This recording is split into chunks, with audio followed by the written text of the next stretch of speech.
Good morning. Last class में अपन ने enzyme chapter start किया तो उसमें अपने एंजाइम क्या होता है, उसमें प्रोटीन भाग को जो क्या कहते हैं, जो प्रोटीन भाग होते हैं उसके कितने भाग होते हैं, ये अपने चर्चा कर ली थी। आज अपन पढ़ेंगे एंजाइमों के विशिष्ट गुण कि भाई एंजाइमों के अंदर क्या विशिष्ट गुण पाए जाने की बात है। एंजाइमों के विशिष्ट गुण कि भाई एंजाइमों के अंदर क्या क्या गुण पाए जाते हैं, क्या क्या विशेषता है, इनकी बात करेंगे।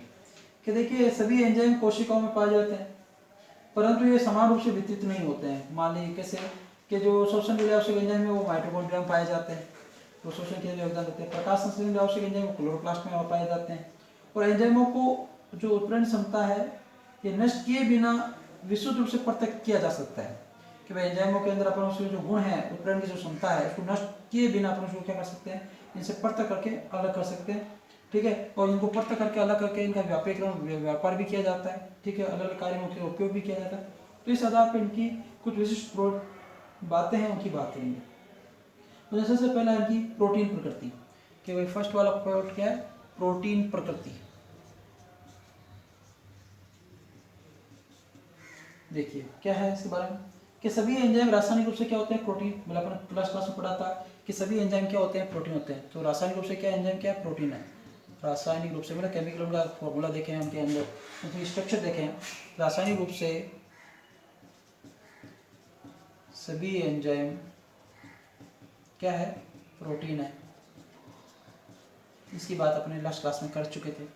इसके अलावा बात करें कि इसके अतिरिक्त प्रोटीन के अतिरिक्त कभी कभी अकार्बनिक अथवा कार्बनिक पदार्थ के परमाणु, आयन या समूह भी उपस्थित हो सकते हैं। कि मुख्य रूप से प्रोटीन ही होते हैं, लेकिन इनके अलावा क्या कभी कभी ऐसा हो सकता है कि अकार्बनिक, कार्बनिक के जो पदार्थ हैं, इनके परमाणु या आपके आयन भी क्या हो सकते हैं, इसमें उपस्थित हो सकते हैं। किसमें, एंजाइम्स के अंदर। तो इतनी बहुत ज़्यादा महत्वपूर्ण बात नहीं आपको। दूसरी बात करें इसकी कोलाइडी प्रकृति।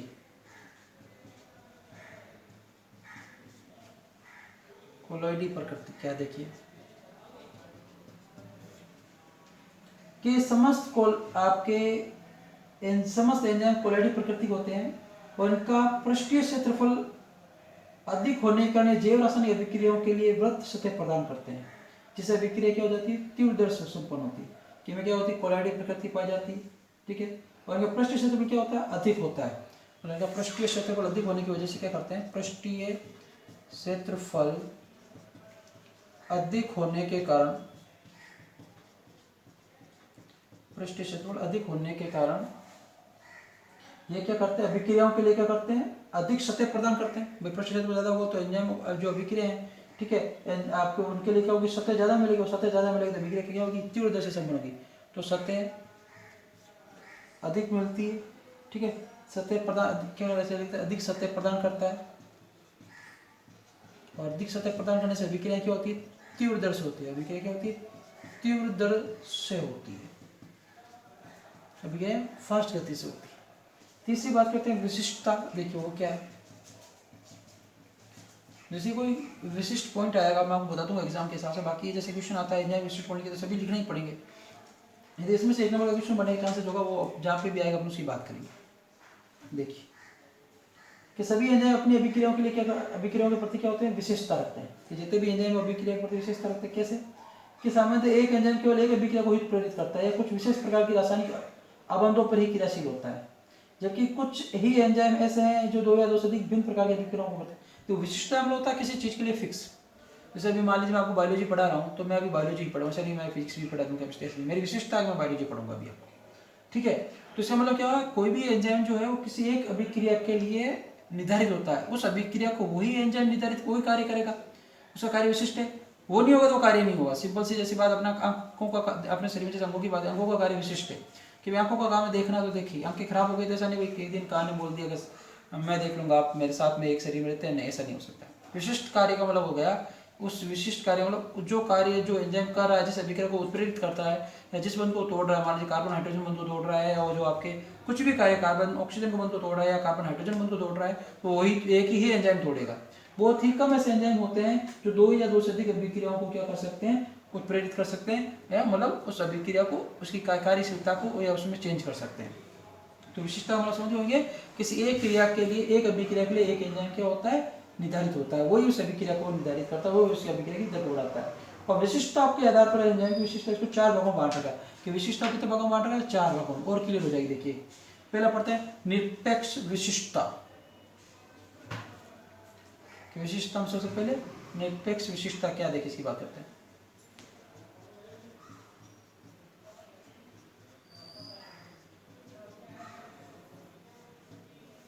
निरपेक्ष विशिष्टता की बात करते हैं कि इस प्रकार की विशिष्टता वाले एंजाइम केवल एक प्रकार के अभिक्रिया को उत्प्रेरित करते हैं। ठीक है, जैसे यूरियाज द्वारा केवल विशिष्ट यूरिया का जल अपघटन किया जाता है। तो वैसे क्या होगा कि इसमें के इस अभिक्रिया विशिष्टता क्या होगी कि एक प्रकार की अभिक्रिया को एक ही एंजाइम उत्प्रेरित करेगा। एक अभिक्रिया को केवल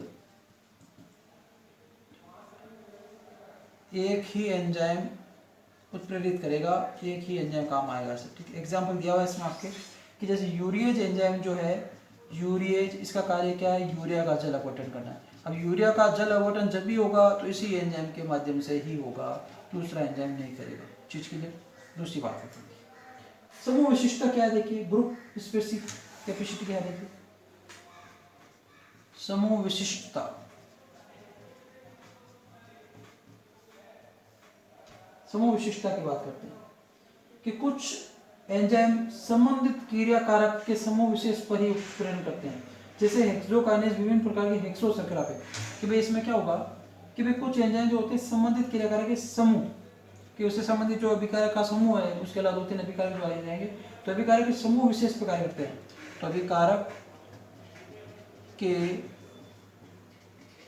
समूह विशेष पर, ठीक है, समूह विशेष पर क्या करते हैं आपके क्रिया करते हैं। जैसे हेक्सोकाइनेज एंजाइम है, हेक्सोकाइनेज में जितनी भी हेक्सो शर्करा होगी उसको ये क्या करेगा, उनकी अभिक्रिया को उत्प्रेरित करेगा। तो इसका क्या होगा कि ये विभिन्न प्रकार की या विभिन्न प्रकार की हेक्सोज शर्करा पर क्रियाशील रहता है। हेक्सोज शर्करा पर क्या रहता है, क्रियाशील रहता है, कार्य करता है। ये हो गया निरपेक्ष विशिष्टता और समूह विशिष्टता, दो बात होगी। ठीक है, इसके आगे पढ़ते हैं तीसरी विशिष्टता जिसे बोलते हैं त्रिवियम विशिष्टता कहा जाता है, सॉरी बंध विशिष्टता। और चौथा पढ़ेंगे त्रिवियम विशिष्टता क्या। देखिए भाई निरपेक्ष में पढ़ लिया, एक ही एंजाइम एक क्रिया को, जैसे यूरिया का जल अपघटन करता है। समूह विशिष्टता जो एक पर, जैसे हेक्सोकाइनेज आप जितनी भी हेक्सो शर्करा आएगी जिनमें कार्बन संख्या 6 है, उन सबको क्या करेगा, निर्धारित करेगा, कंट्रोल करेगा।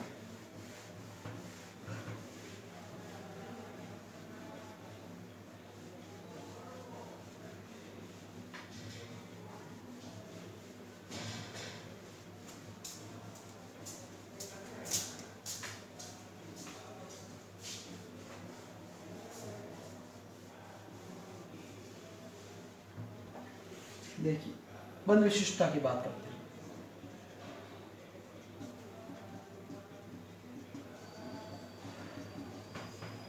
तीसरी बंध विशिष्टता क्या है कि कुछ एंजाइम एक विशेष प्रकार के रासायनिक बंध की ही पहचान कर इस पर क्रियाशीलता दर्शाते हैं। देखिए इसमें क्या हो गया, एक विशेष प्रकार के रासायनिक बंध पर क्रिया करते हैं। जैसे हम बात करते हैं कि जैसे राइबोन्यूक्लियेज एंजाइम द्वारा क्या होता है, पिरिमिडीन क्षारक के तीसरे सिरे पर ही फास्फोडाइस्टर बंध का जल अपघटन करता है। एग्जाम्पल क्या देखिए, एग्जाम्पल जरूरी है कि आपके राइबोन्यूक्लियेज जो है, राइबोन्यूक्लियेज जो एंजाइम है, राइबोन्यूक्लियेज एंजाइम द्वारा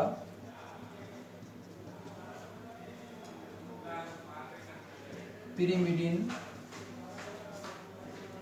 क्षारक जो होता है, पिरिमिडीन क्षारक जो होते हैं, पिरिमिडीन जो क्षारक लगे हुए, पिरिमिडीन क्षारक के तीसरे सिरे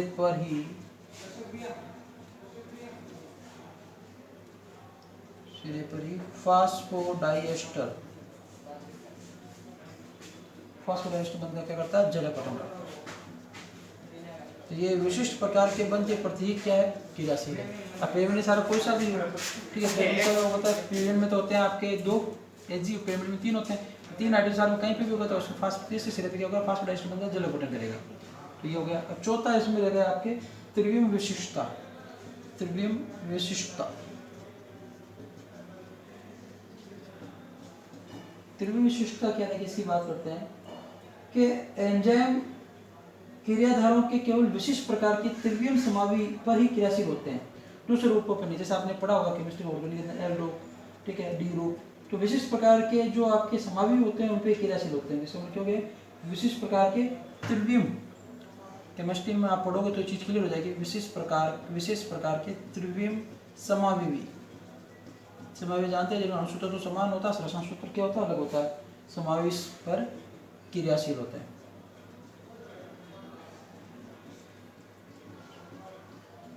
ठीक है, जैसे एग्जाम्पल बात करें कि जैसे बात करें अमीनो अम्ल ऑक्सीडेज के, क्या भाई अमीनो एग्जाम्पल है अमीनो अम्ल के ऑक्सीडेज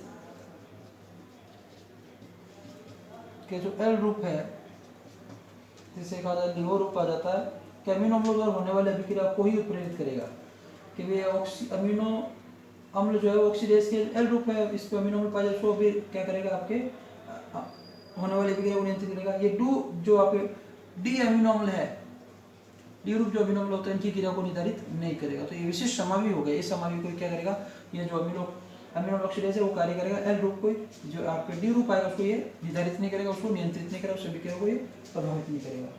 तो ये आपके तीन अपने मुख्य गुण पढ़ लिए। चौथा गुण पढ़ते हैं बृहद आकार कि चौथा इसका गुण क्या है, ये तो आपके तीसरे गुण के प्रकार थे, तो चौथा है बृहद आकार कि भाई एंजाइम को बृहद आकार क्या, देखिए इसकी बात करते हैं। बृहद आकार मतलब कि एंजाइम अणु का आकार क्या होता है, बड़ा होने के कारण अति सूक्ष्म मात्रा में ही अधिक क्रियाधारों को क्या करता है, अभिक्रिया शक्ति प्रदान कर देता है, जो अभिक्रिया की दर को क्या करते हैं, बढ़ाते हैं। तो आकार बड़ा होता है, आकार बड़ा होने की वजह से करते हैं अधिक अभिकार को क्या करते हैं, शक्ति प्रदान कर देते हैं सूक्ष्म मात्रा में, जिससे अभिक्रिया की दर क्या हो जाती है, बढ़ जाती है। अब आपके पांचों पॉइंट है अम्लीय व क्षारीय दोनों प्रकार के क्रियाधारों से क्रिया करने की क्षमता कि भाई एंजाइम जो है वो आपके अम्लीय जो अभिकार है उनसे भी क्रिया कर लेते हैं, क्षारीय क्रिया है उनसे भी क्रिया कर लेते हैं। एक उनकी बात करते हैं।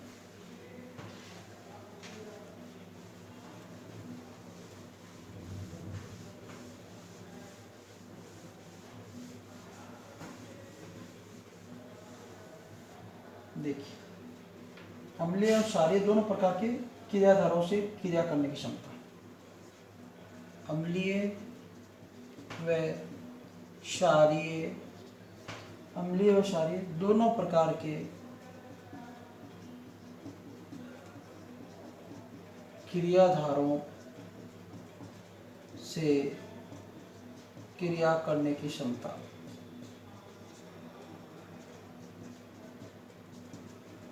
ठीक है, अब देखिए कि एंजाइम का अधिकांश भाग क्या होता है, प्रोटीन का निर्माण प्रोटीन से बना होता है कि भाई एंजाइम किससे बने होते हैं, अधिकांश रूप से मुख्य रूप से तो प्रोटीन का बना होता है।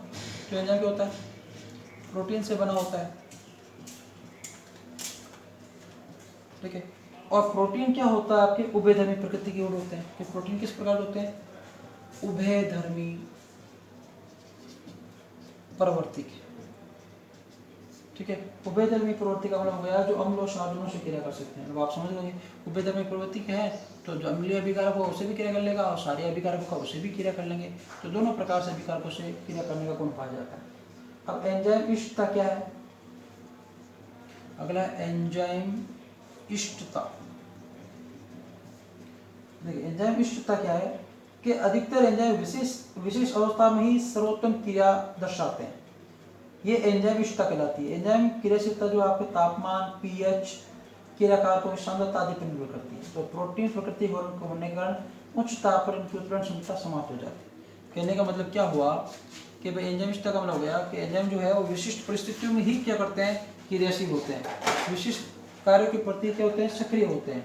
कहने का मतलब हुआ कि एंजाइम जो है एक निश्चित टेम्परेचर के निश्चित तापमान, निश्चित पीएच, ठीक है, और अभिकारक की सांद्रता पर निर्भर करता है। ठीक है, मान लीजिए तापमान अधिक हो गया, अधिक तापमान पे एंजाइम क्या हो जाता है, निष्क्रिय हो जाएंगे और उनकी उत्प्रेरण क्षमता क्या हो जाती है, समाप्त हो जाती है। एंजाइम इष्टता का मतलब यहाँ पे क्या हो गया कि एंजाइम विशिष्ट अवस्था, विशिष्ट कुछ पर्टिकुलर चीजें हैं, कुछ पर्टिकुलर टाइम होता है, पर्टिकुलर सीमा निर्धारित है इसकी, उसी पे क्या होता है, सर्वोत्तम क्रियाशील दर्शाता है, सर्वोत्तम सक्रिय होता है, उसके बाद ये अपनी सक्रियता को नष्ट कर लेता है। मान लीजिए यदि तापमान अधिक हुआ तो एंजाइम काम नहीं करेंगे।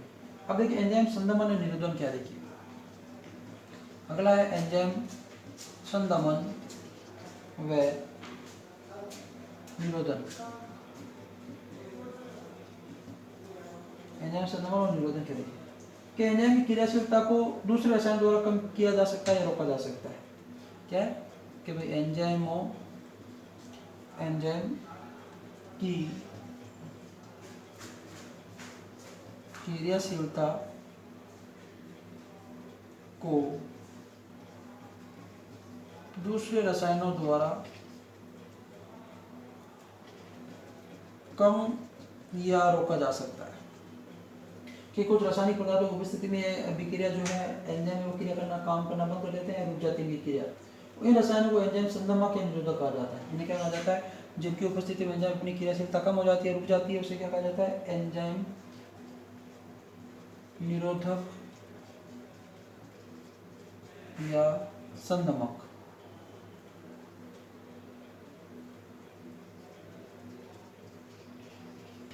जो भी आपके एंजाइम की क्रियाशीलता को रोक देते हैं। और एंजाइम निरोधन जो है वो आपको उत्क्रमणीय अनुत्क्रमणीय दोनों प्रकार का हो सकता है। तो ये होगी एंजाइम की विशिष्ट गुण कि वे एंजाइम किस प्रकार के होते हैं, एंजाइम विशिष्टता क्या है, एंजाइम संदमन निरोधन क्या है, इससे अम्लीय क्षारीय प्रकृति क्या है, सभी बातें अपन कर ली। अब इसके आगे बात करते हैं एंजाइम क्रिया को प्रभावित करने वाले कारक कि भाई एंजाइम की क्रिया को कौन कौन से कारक प्रभावित करते हैं, किस किस की उपस्थिति में एंजाइम की क्रिया प्रभावित होती है उनकी बात करेंगे, और किसकी उपस्थिति में एंजाइम है वो अधिक रूप से कार्य करता है, सब की अपन पढ़ने वाले।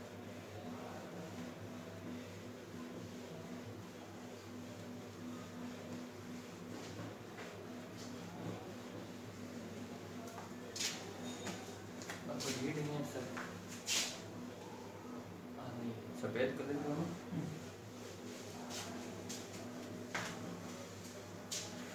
बात करते हैं एंजाइम क्रिया को प्रभावित करने वाले कारक। एंजाइम क्रिया को प्रभावित करने वाले कारक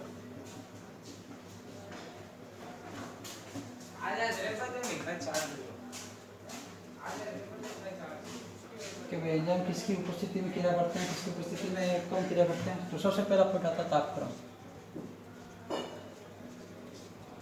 कि तापक्रम की बात करते हैं, देखिए तो एंजाइम जो है प्रोटीन प्रगतिकरण क्या होता है, एंजाइम ताप परिवर्तन प्रति अति संवेदनशील होते हैं। ठीक है, हम लोग बहुत ज़्यादा सक्रिय होते हैं। और एंजाइम के लिए अनुकूलतम तापमान कितना है, कि भाई अनुकूलतम तापमान की बात करें, एंजाइम के अनुकूलतम ताप की बात करें एंजाइम के, तो एंजाइम के लिए अनुकूलतम जो ताप है वो होता है 20 से 35 डिग्री सेंटीग्रेड। ये अनुकूलतम तापमान। इस तापमान पे एंजाइम की सीमा क्या होगी आपके 10 डिग्री सेंटीग्रेड तापक्रम वृद्धि करने पर अभिक्रिया की दर कि भी आप 10 डिग्री सेंटीग्रेड तापमान बढ़ाओगे इस दर पे तो अभिक्रिया की दर क्या होगी 2 से आपके 2.5 गुना तक, ठीक है, बढ़ जाती है। कहने का मतलब क्या हुआ, मान लीजिए टेम्परेचर 10 डिग्री सेंटीग्रेड है, 10 से टेम्परेचर 20 डिग्री किया, ठीक है, तो अभिक्रिया की दर कितनी बढ़ जाएगी 2 से 2.5 गुना।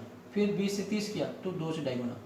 लेकिन आप 35 से 40 करोगे तब पॉसिबल नहीं। तो ये अनुकूल टेम्परेचर, इस तापमान के बीच में आप यदि तापमान 10 डिग्री सेंटीग्रेड बढ़ाते हैं तो अभिक्रिया की दर क्या हो जाती है 2 से 2.5 गुना हो जाती है। और 35 डिग्री से अधिक तापक्रम पर तापीय विकृतीकरण कारण अभिक्रिया की गति क्या हो जाती है, मंद हो जाती है। तो 35 डिग्री सेंटीग्रेड से आपके अधिक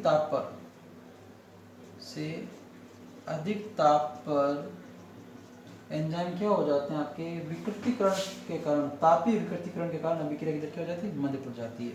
अधिक ताप पर तापीय विकृतीकरण के कारण अभिक्रिया की दर क्या हो जाती है, मंद हो जाती है, धीमी हो जाती है। इसलिए हमें तापक्रम क्या होगा 20 से 35 डिग्री टेम्परेचर पर आप तापमान 10 डिग्री सेंटीग्रेड बढ़ाते हैं तो आपके लिए इसमें क्या है, अभिक्रिया की दर 2 से 2.5 गुना बढ़ जाएगी। अब पीएच मान की बात करते हैं। देखिए कि सभी एंजाइम की माध्यम की पीएच के प्रति अति संवेदनशील होते हैं, सेम तापमान के जैसे। प्रत्येक एंजाइम का विशिष्ट अनुकूलतम पीएच का मान इस पर क्रिया कर सकते हैं। प्रत्येक एंजाइम में विशिष्ट अनुकूलतम पीएच मान पर ही क्रिया कर सकता है। अधिकांश एंजाइम जो है उनकी पीएच कितनी होती है 5 से 7.5 पीएच जो होती है, ठीक है। इस पीएच पे ही क्या करते हैं आपके क्या परासंग दक्षतापूर्ण कार्य करते हैं। ये इसमें दक्षतापूर्ण अच्छे से कार्य करते हैं एंजाइम इस पीएच पे। और मान लीजिए जो पीएच के मान में कमी या अधिकता एंजाइम की क्रियाशीलता को क्या प्रभावित कर देती है, कम।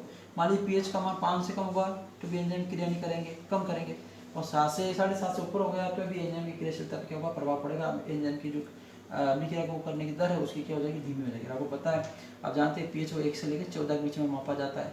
तो इस प्रकार से तो पीएच का मान क्या हो गया, वेनुकुल तो मान पीएच का क्या है 5 से 7.5 पीएच के बीच में। अब मान लीजिए इस पीएच के मान से आप इस पर सबसे ज़्यादा एंजाइम क्रियाशील होते हैं, 5 से कम हो गई, 7.5 से ज़्यादा होगी तो एंजाइम की क्रियाशीलता क्या हो जाएगी, कम हो जाएगी। धीरे धीरे और ज़्यादा बढ़ा दी तो एंजाइम की क्रियाशीलता क्या हो जाएगी, बिल्कुल भी रुक सकती है, एंजाइम बिल्कुल भी निष्क्रिय हो सकते हैं। इसके आगे बात करते हैं अपन क्रियाधारों की सांद्रता, मतलब अभिक्रियाओं की सांद्रता, क्रियाधारों की सांद्रता। देखिए क्योंकि क्रियाधारों की सांद्रता निम्न श्रेष्ठतम में अधिकतम हो सकती है, और निम्न सांद्रता पर एंजाइम की क्रिया क्या होती है, कम। कि भाई निम्न सांद्रता पर एंजाइम की क्रिया की गति क्या हो जाती है, कम। किसकी क्रिया कारकों की, निम्न सांद्रता पर एंजाइम की क्रियाशीलता क्या होगी, कम रहेगी। और क्योंकि एंजाइम के अणु की सतह पर स्थित सभी सक्रिय स्तरों पर क्रियाधार अणु का संयोग नहीं होता है, क्योंकि सांद्रता कम होगी तो एंजाइम की जो सतह, जैसे ये एंजाइम है और क्रियाकारक ऑलरेडी कम है, तो इस पूरी सतह से जुड़ नहीं पाएंगे, पूरी सतह से जुड़ेंगे तो एंजाइम आपके सक्रिय रूप से कार्य नहीं कर पाएगा। और क्रियाकारकों की सांद्रता बढ़ने पर क्रिया भी गति बढ़ती है, और सांद्रता बढ़ने पर क्या होता है, अभिकारक आपके एंजाइम की क्रियाशीलता भी बढ़ती है। सांद्रता बढ़ने पर अभिकारकों की, ठीक है, सॉरी, एंजाइम की क्रियाशीलता भी बढ़ती है। कि भाई एंजाइमों की आपके क्रियाधारों की अभिकार की सांद्रता बढ़ेगी तो एंजाइम की कार्य करने की दर भी बढ़ेगी, एंजाइम की क्रिया करने की क्या होगी, दर भी आपकी बढ़ेगी। और एक क्योंकि आपको पता है कि सांद्रता बढ़ेगी तो आपके इसके एंजाइम की क्रिया करने की क्षमता भी बढ़ेगी। एक निश्चित सांद्रता से अधिक सांद्रता क्रिया की गति क्या हो जाती है, स्थिर हो जाती है। तो पर्याप्त सांद्रता पर होने वाली गति को अधिकतम वेग कहा जाता है। कि भाई आप ऐसे बहुत सांद्रता बढ़ाते जाएंगे अभिकारक तो अभिक्रिया दर बढ़ेगी नहीं। एक निश्चित समय से आएगा जिसपे सांद्रता क्या हो जाती है, आपकी गति बढ़ती नहीं, रुक जाती है, गति स्थिर हो जाती है, ठीक है, जिसपे अभिकारक की सांद्रता एक निश्चित सीमा से अधिक होने पर। और पर्याप्त सांद्रता पर होने वाली अधिकतम गति कि भाई इतनी, जैसे मान लीजिए पर्याप्त सांद्रता पर होने वाली गति, पर्याप्त सांद्रता पर होने वाली अधिकतम गति, होने वाली अधिकतम गति, अधिकतम गति कि पर्याप्त सांद्रता पर होने वाली अधिकतम गति को क्या कहते हैं, अधिकतम वेग कहा जाता है। अधिकतम गति को क्या कहा जाता है, अधिकतम वेग। क्योंकि इससे ज़्यादा ये आगे अभी एंजाइमों क्रिया नहीं कर सकते, इससे ज़्यादा स्पीड से क्रिया नहीं कर सकते, इससे तेज से अभिक्रिया की जो क्रियाकारक की है वो सांद्रता बढ़ने पर अभिक्रिया की दर बढ़ जाएगी, इससे ज़्यादा नहीं होगा। कहने वाले निम्न सांद्रता पे तो आपके एंजाइम जो है वो गति कम हो जाती है, और सांद्रता बढ़ने पर क्या हो जाती है, एंजाइम की गति बढ़ जाती है, लेकिन एक निश्चित सीमा तक। उससे अधिक सीमा पर आप एंजाइम की सांद्रता, आपके अभिक्रिया की सांद्रता बढ़ाओगे तो एंजाइम को कोई असर नहीं होगा, क्योंकि वो स्थिर अवस्था आ जाती है। तो पर्याप्त सांद्रता पर मान लीजिए 5, एक तो था एक किसी अभिक्रिया की सांद्रता 1 थी, तब अभिक्रिया आपके एंजाइम की जो क्रियाशीलता वो कम थी। अब मान लीजिए पर्याप्त मात्रा देखिए 7 है, फिर 7 तक आपने बढ़ा दी संख्या को तो यह पर्याप्त सांद्रता होगी। इससे मान लीजिए 8 नंबर कर दिया अभिक्रिया की सांद्रता पे ये क्या हो जाएगी, कम हो जाएगी, स्थिर हो जाएगी। तो ये 7 नंबर जो है संख्या है अभिकारकों की, तो ये 7 नंबर की संख्या बड़ी, इस पर क्या कहा कि पर्याप्त सांद्रता पर होने वाली अधिकतम गति, इस पर अधिकतम गति होती है, इस पर 8 पर गए गति कम हो जाएगी, 1 पे तो गति कम हो जाएगी, 6 पे तो गति कम हो जाएगी, तो इसे क्या कहा जाता है, अधिकतम वेग कहा जाता है। तो ये तो हो गई क्रियाकारकों की सांद्रता। नेक्स्ट पॉइंट आता है एंजाइमों की सांद्रता, कि भाई एंजाइम की सांद्रता किस प्रकार से प्रभावित करती है। देखिए अभी तक जो पढ़ा उसमें कोई ज़्यादा खास बात नहीं है, ठीक है, एग्जाम क्वेश्चन आ जाता है तो प्रभावित करने वाले कार्य लिखने ही पड़ेंगे, लेकिन इसमें से 1 या 2 नंबर का क्वेश्चन कैसे बनेगा पर्टिकुलर, तो जब आएगा मैं उसकी जरूर बात करूँगा, ठीक है। अभी एग्जाम के पॉइंट ऑफ व्यू से देखें अपन तो कौन सी चीज़ में तो उसकी भी बात करेंगे साथ में।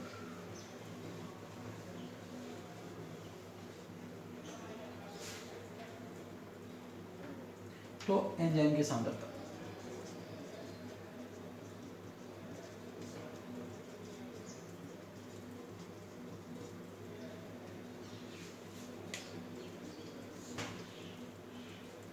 कि क्रियाधार की उपयुक्त सांद्रता के रहते एंजाइम अभिक्रिया की गति एंजाइम सांद्रता के अनुक्रमानुपाती होती है। क्या होता है कि एंजाइम की सांद्रता जो है, एंजाइम की सांद्रता, ठीक है, समानुपाती होती है किसके, आपके एंजाइम की अभिक्रिया की गति, कि भाई क्रियाधार की उपयुक्त सांद्रता के रहते एंजाइम की जो अभिक्रिया की गति है वो एंजाइम की सांद्रता के समानुपाती होती है। किसके? एंजाइम की अभिक्रिया की गति के, कि एंजाइम की अभिक्रिया की गति जो है इसकी सांद्रता समानुपाती रहेगी किसकी? एंजाइम की सांद्रता की। कब? जब क्रियाधारक क्या हो? उपयुक्त सांद्रता हो। क्या हो? क्रियाधार मतलब अभिकारक क्या हो? उपयुक्त सांद्रता हो, जो अनुकूल हो उतनी सांद्रता, उपयुक्त सांद्रता पर क्या होता है? समानुपाती होता है। कैसे? देखिए कि एंजाइम की सांद्रता बढ़ने पर अभिक्रिया की गति धीरे धीरे बढ़ती है। एंजाइम की सांद्रता बढ़े तो एंजाइम की जो अभिक्रिया है, एंजाइम की वजह से जो अभिक्रिया की गति है, ठीक है, क्रिया जो आपकी अभिक्रिया हो रही है उसकी गति भी क्या होगी? बढ़ेगी। और क्रियाधार की सांद्रता के सीमाकारी प्रभाव के कारण, मतलब क्रियाधार की जो एक सांद्रता है, वही बात की ना कि भाई क्रिया का भी क्या पढ़ा अपने कि क्रियाकारक जो है एक निश्चित संख्या पर है। जैसे हमारी क्रियाकारक की सांद्रता 1 है तो अभी क्रिया की जो दर होगी वो क्या होगी? कम होगी। अब मान लीजिए अपने अनुकूल बात करेंगे 7 तक आप अभिकारक बढ़ाओ, अभिकारक की संख्या 7 तक बढ़ाओगे तो 7 अधिकतम है, इस पर अधिकतम आपके एंजाइम में अभिक्रिया की दर बढ़ेगी। इससे ज़्यादा कर दिया, इससे कम कर दिया तो अभिक्रिया की दर क्या हो जाएगी? कम हो जाएगी। तो कहने का मतलब क्या हुआ कि जब एंजाइम की जो आपकी सांद्रता है वो क्रियाकारक की उपयुक्त सांद्रता पे क्या एंजाइम की अभिक्रिया की गति भी बढ़ती है। और एक सीमाकार प्रभाव, जैसे यहाँ सीमाकार प्रभाव 7 हो गया, 7 से अधिक या कम हुआ तो अभिक्रिया की दर क्या हो जाएगी? कम हो जाएगी। उसी प्रकार से इसके सीमाकारी प्रभाव होने पर एंजाइम की सांद्रता बढ़ाने के साथ साथ क्रियाधार की सांद्रता बढ़ने पर भी अभिक्रिया की गति बढ़ जाती है। लास्ट यहाँ तक बढ़ेगी। इससे ज़्यादा आपने अभिक्रिया की सांद्रता बढ़ाई तो एंजाइम की सांद्रता इससे ज़्यादा बढ़ाई तो आपकी एंजाइम की क्रिया क्या हो जाएगी? गति कम हो जाएगी। और इसके बाद करते हैं अपन अंतिम उत्पाद की सांद्रता। अगला पॉइंट क्या अपने? अंतिम उत्पाद की सांद्रता। अंतिम उत्पाद की सांद्रता क्या है इसकी बात करते हैं। देखिए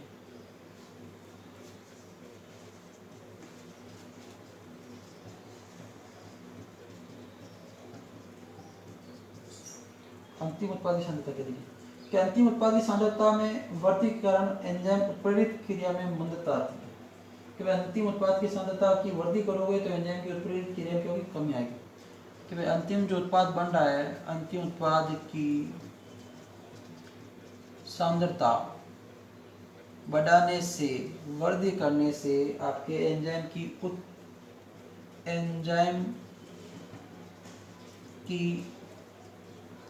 उत्प्रेरण, एंजाइम की उत्प्रेरण क्षमता है वो क्या हो जाएगी? कम हो जाएगी। उत्प्रेरण की क्षमता क्या हो जाएगी? कम हो जाएगी। और ये जो कमी है ये बढ़ते बढ़ते साम्य अवस्था पर क्या हो जाती है? बिल्कुल शून्य हो जाती है। और साम्य अवस्था के पश्चात क्रिया क्या हो जाती है? विपरीत दिशा में प्रारंभ हो जाती है।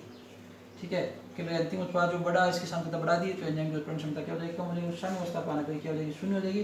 और अभिक्रिया क्या हो जाती है? उल्टी शुरू हो जाती है, विपरीत दिशा में शुरू हो जाती है। और आज के लिए अपन लास्ट पॉइंट पढ़ेंगे एंजाइम निरोधक एंड विष। ठीक है, इसी थोड़ी सेटिंग पढ़ेंगे, इसके जो प्रकार है एग्जाम के हिसाब से महत्वपूर्ण, इसकी कल चर्चा करेंगे। तो आज है अपना लास्ट पॉइंट एंजाइम निरोधक या विष क्या होता है, इसकी डेफिनेशन देख लेते हैं। बाकी इसके प्रकारों के बारे में कल अपन जानकारी लेंगे। एंजाइम निरोधक व विष क्या? देखिए कि वे पदार्थ जो एंजाइम की उत्प्रेरण क्षमता को क्या कर देते हैं? कम कर देते हैं, उन्हें क्या कहते हैं? एंजाइम निरोधक कहते हैं।